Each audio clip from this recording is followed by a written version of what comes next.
Absolute Batman issue 11. I'm gonna do my best to break down this whole entire brand new issue that we've been waiting very patiently for, but that's gonna be a little difficult for me considering TikTok. Yeah, TikTok's up to some fuck shit right now. Specifically, whenever it comes to the green screen effect, whenever, content creators like myself do this and we do these videos like this, a little difficult considering one of the very specific little green screen effects that I've been using just kind of poof, pulled a Harry Houdini and disappeared. And now, whenever it comes to some of the images, yeah, they kind of look like this. That is a little too much of a close-up, zoomed-in close-up look of the Asylum. I don't know what's going on right now when it comes to the app. It's just going crazy. That being said, before I finally wrap up this lengthy introduction and get to the actual breakdown of the comic, the top pinned comment down below will be from me personally, and you'll find a link leading to all of my socials, from my YouTube to my Twitch. Follow me over there, because here pretty soon I will be making dedicated playlists, such as the absolute run I've done right here on TikTok over onto my YouTube page. So if you're not following me over there, follow the links down below and follow me over there. That's okay. We have green screens for a reason. Look at that. I'm here, now I'm not here. I have green screens, and again, I'll just be doing what I've been doing here on TikTok over on YouTube. So again, follow the link in the description down below. Now, with all of that finally out of the way, let's get to the actual breakdown on Absolute Batman issue 11.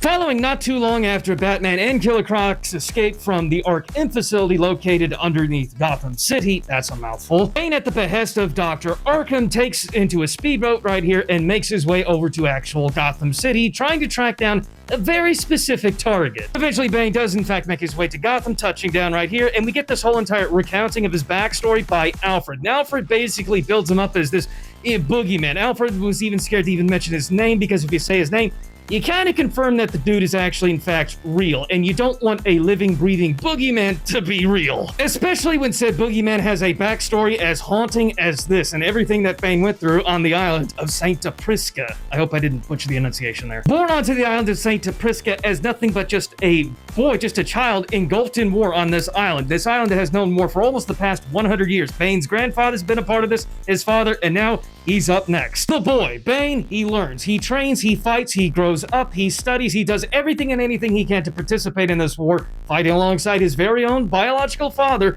But unfortunately, as these things tend to go, eventually he ends up getting captured right alongside his very own father. Being imprisoned, no matter where you are, is absolute hell on earth. But when it comes to Santa Prisca, yeah, this is a whole other different type of ballgame. To survive, one must feed off of the local wildlife, rather that be birds that they can occasionally capture, if not rats and other forms of sea life. And yes, sea life. How do they pull that off? Well, because every so often, at least once a day, the prison cells ended up getting flooded. And when I say flooded, they literally can reach up and grab the bars, and they don't, and it's not a question of if they can do that, but they have to in order to survive, because again, that's how much these cells get flooded.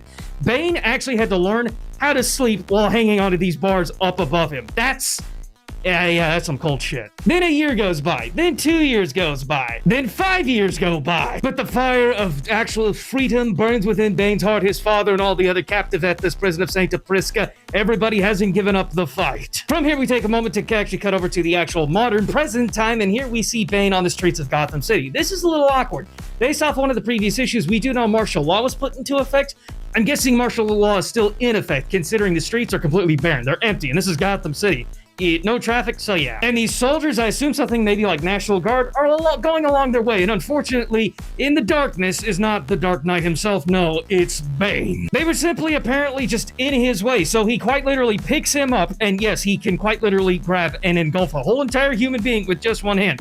That's kind of easy for Bane to do, considering when he's, hitting the venom, he's 16 feet tall! Well, we don't have an exact weight for him. When you take that height into account, 16 feet, specifically 16 feet 5 inches tall, when you take that into account, you get a good estimation on his actual approximate weight, and that's around 1,600 pounds. After 11 years of imprisonment at Saint Prisca, Bane actually does the impossible, leads a successful rebellion, and now it's time for the bird of freedom of Saint Prisca to fly free. And perfect little coincidence, considering his father took inspiration from said bird and incorporated it into the very design of the gift given to Bane himself, from father to son, that gift being Bane's iconic mask this time around. Its actual, skull appearance is again inspired by that bird, the actual national animal of St. Prisca. Now, for Bane and his father, these past 11 years, nothing's changed for them. This war and everything for St. Prisca is still going on, so now they're getting ready to storm the beaches, take back the capital, take back it all, but when they flee the prison and hit this beach, they're met with a man in white. This man